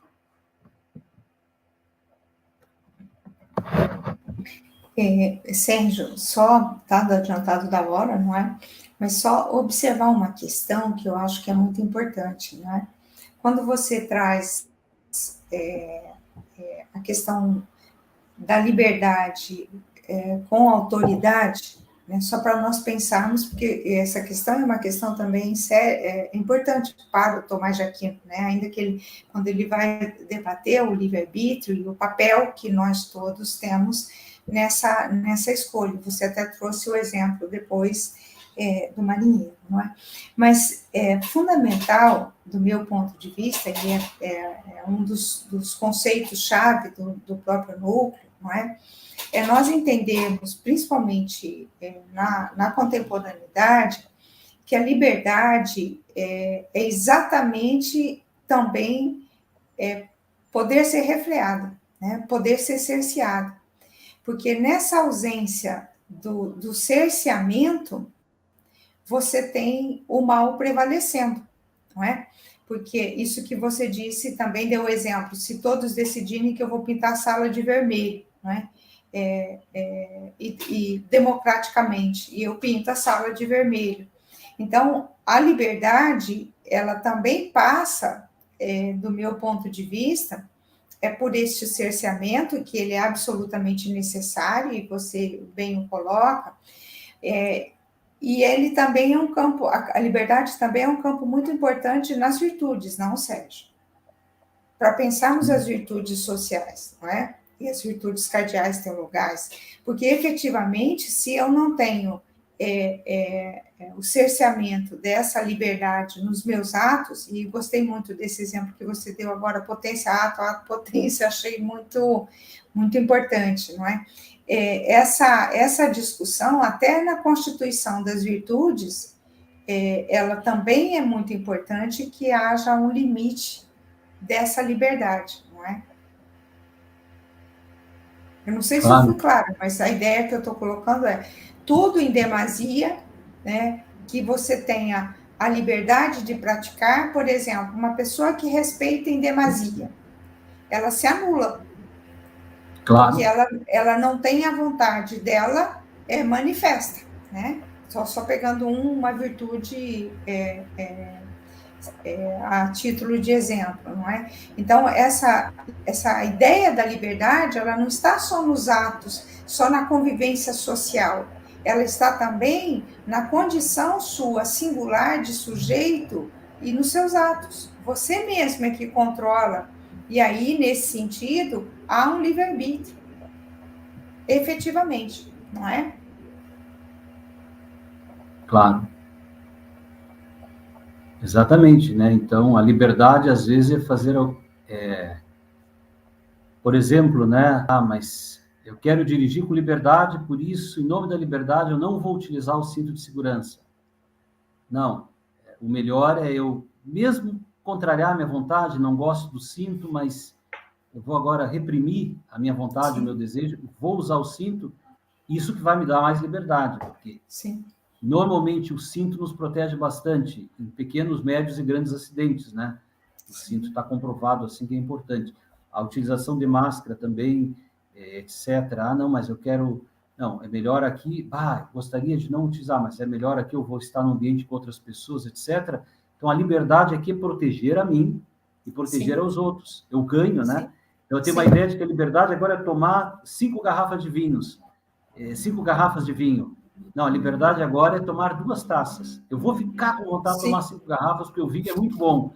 Mas eu vou me dominar, tomar 2 ou 3 taças e certamente ficarei mais livre, sem problemas de estômago e sem problema para os amigos, a família e para o trânsito, né? Sim, é por isso que eu estou dizendo, a ideia da liberdade, ela passa antes na ação do sujeito singular, na consciência que ele precisa coibir aquele exemplo que você deu da comida, inclusive, não é? Realmente, comer alface não é uma das coisas mais prazerosas para quem não gosta, mas ela é extremamente necessária. Então, eu vou usar a palavra coerção, mas não é nesse sentido, né? Mas esse limite que você impõe a si mesmo é condição de liberdade para você e para o outro. Né? E isso é muito importante. Uma criança, por exemplo, uma pessoa, se não come alface, pelo menos deve comer couve. As folhas verdes, a gente sabe que é importante, né? Sim, claro. Sim. E para muitos casos, sobretudo, é preciso, né? Então, pode não querer alface, mas que couve, uma couve, etc. Agora, se não educa para isso, se não cria um hábito, né? Não conhece, etc. E às vezes o início disso ele é um pouco coercitivo, um domínio para harmonizar as coisas, mas faz parte da verdadeira liberdade, vamos dizer assim, né? Sim, sim. Do abrir as possibilidades. Isso é fundamental. Bem, Sérgio, eu adorei a sua exposição. Temos que encerrar, né? Eu adorei a sua exposição, porque eu acho que você trouxe, os alunos da graduação estão assistindo, você trouxe questões complexas de uma forma muito simples, né? Simples no sentido de capaz de ser abstraída, né? Então, isso é muito importante para nós todos. Eu só tenho a agradecer. Tenho certeza que, em nome do NICE, só um agradecimento imenso e muita gratidão mesmo. Rafael? Ok, obrigado, professor Sérgio. Vamos finalizar, então, a transmissão. Bom feriado.